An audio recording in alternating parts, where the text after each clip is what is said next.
Hello and welcome back to Steampunks, the GameSpot show. We go back through the last 7 days of Steam new releases and pick out our favorite titles to recommend to you. I'm Edmund Tran. I'm Jess McDonald. Now, Jess, what have you been playing this week? Alrighty, so one of the games I was playing this week is called Golem. Now, this is not to be confused with the PS4 game Golem, which was showed off a couple of years ago at E3 from Highwire. This one is from Longbow Games. So this is a really lovely looking puzzle game where you and your Golem companion work your way through various levels of a massive tower, and you basically leverage your respective abilities to get to the end of each level. You path your way through each level, so you're actually point and clicking your way around, not WASDing your way around.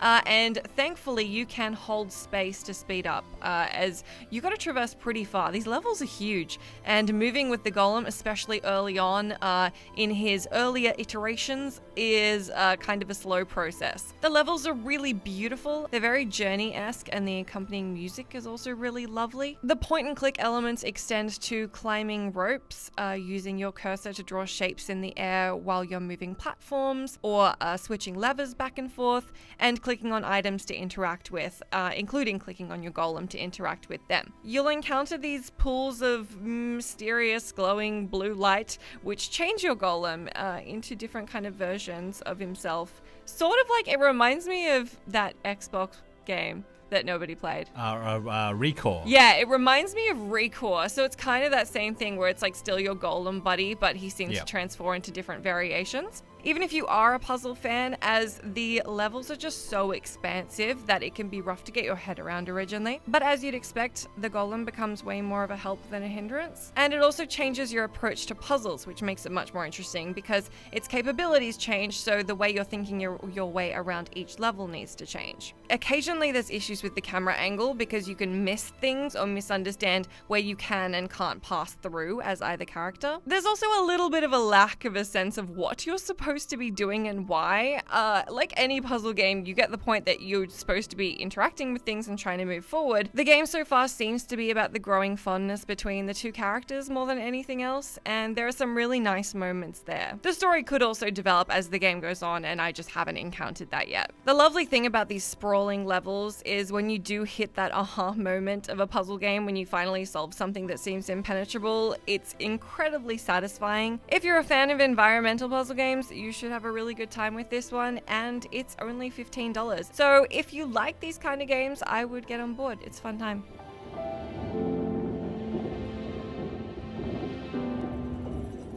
Well, the game I played had golems in it too. Ooh. Except I was killing them and selling their cores for money. That's depressing after the game I played, but okay, go on. Yeah, so this game's called Moonlighter. So this is a top-down 2D Zelda-style roguelike where you play the role of both a hero and an NPC-style merchant. So the story here is that there's like a randomly generating dungeon that's sprouted up out of nowhere, and a town sprouted up around it with merchants to supply the heroes with goods so they go into the dungeons and do all that kind of like roguelike stuff. Unfortunately, the heroes started dying a lot, and now the town is suffering and losing a lot of business. You're the last in a line of family merchants, and your store is in trouble. So the game loop is that you are equipped to go down to the dungeons yourself and kill enemies to gather their materials to sell later. And it's got that sort of roguelike thing of how far do I push myself here and like how much stuff can I carry with me. And once you think you're at your limit or your backpack is full, you can instantly teleport back out. So once you're out, you'll open up your store, put all the stuff you found on sale for other people. You choose the prices of things that you want to sell. People will come along to your shop and look at them. If the price is right, they'll buy it. If it's too expensive, they won't. They'll get angry. The game really makes being a merchant easy because it makes a note of each customer's reaction to certain numerical values or sale prices for certain objects. So it's something you'll learn to feel out as you start going on, and there are like dozens and dozens and dozens of items. Another thing you have to think about is like gathering enough materials to earn enough money to expand the town again. So you'll start inviting other merchants like blacksmiths and alchemists to come set up shop and invest your own money into them to give them a bit of startup capital. And they'll reward you with the ability to like make new weapons, like make potions, all that kind of stuff too. So there's also a bit of like, do I save all this material that I gathered to craft stuff for myself or like sell it to other people for money? So once you get deeper into the dungeons and the sort of adventuring part of the game, you'll get this item called like a mirror. It's like a merchant's mirror where you can sort of empty your backpack into it and get like instant money, but you don't get a lot of money out of it. The combat is challenging, but pretty basic, at least in the couple of hours that I played. And I wouldn't really call this a hardcore action game, but it is one that requires really good positioning and timing. Yeah, there are a number of different dungeons. I've only been playing the first one, but I think there are 4 or 5 in total. It's a really nice looking, well-rounded and interesting game package. And the merchant stuff adds a lot of variety to the roguelike sort of action stuff. It's only $20 on Steam, and it's out on every other console as well, so it's well worth taking a look if you like this kind of game at all.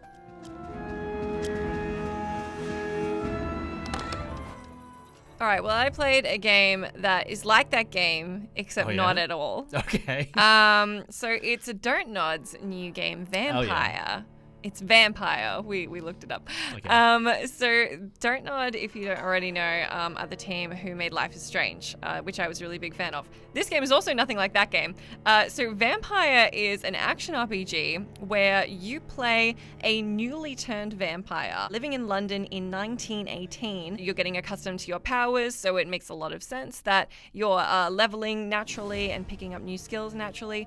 You'll be taking on quests, fighting for your life, as you can imagine. The living are not big fans of the undead. But at the same time, you actually moonlight. Yes, oh, there you go. You moonlight as a doctor. So what you can do when you talk to NPCs is give them health checkups and basically heal the sick. Although there is a sinister half to that because you can eat any of the NPCs. Sounds good. As in drain them of blood and get a lot of experience points. So you'll be wrestling with whether or not to eat the people you get to know. And there's also another interesting mechanic in that the better you get to know people, the more you find out about them and talk to them, the higher their blood experience level will rise. So the more you get invested in the NPCs around you, the more you'll be rewarded if you decide to kill them off. You'll get experience through doing all kinds of things like going through investigations, helping out people in the world and their quests. So in the initial gameplay quests, you are searching for your sire and trying to find out what's happened to you,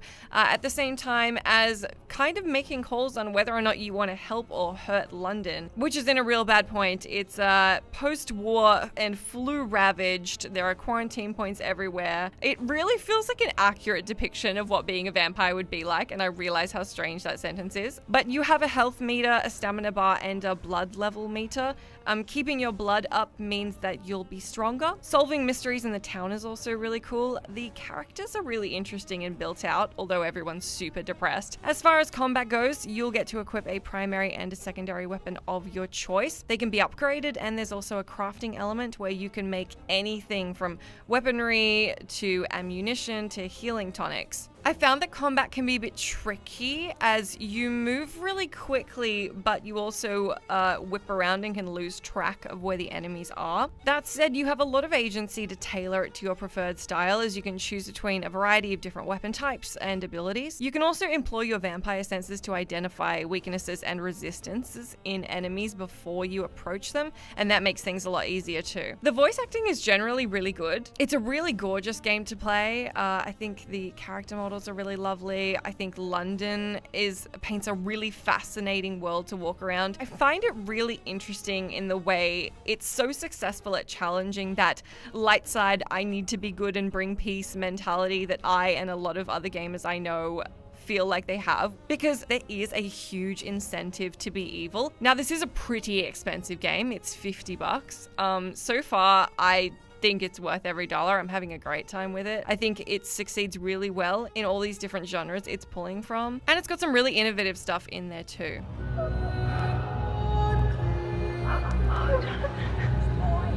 My sweet brother.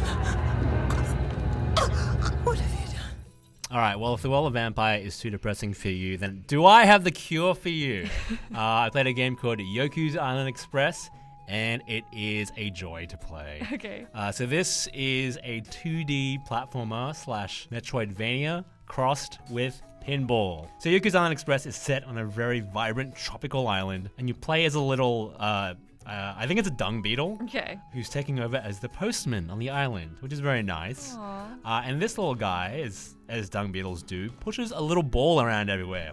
Probably of his own poop, or like someone else's poop, but you know, whatever. Now, you can't jump as a beetle because you have to push this big ball around. So movement is pretty basic, so you'll be going left and right. But the island is filled with pinball flippers everywhere that you control, and you can use those flippers to push yourself into different paths in the branching world. And you'll also stumble into bigger puzzles in the world, which basically act like full pinball boards, where the goals are very similar to like an actual pinball game. The main thing that encourages exploration in this game is that a lot of the flippers around the island are locked, and to unlock them you have to collect a bunch of fruit. I really love this game so far after a couple of hours of play. The pace is really great. It moves along very, very smoothly. I think it also helps that it's very hard to die. Taking damage or losing a ball in a pinball puzzle will make you lose fruit. You can usually keep going right away. It's just nice as hell to play. It's $20 and it's also on consoles.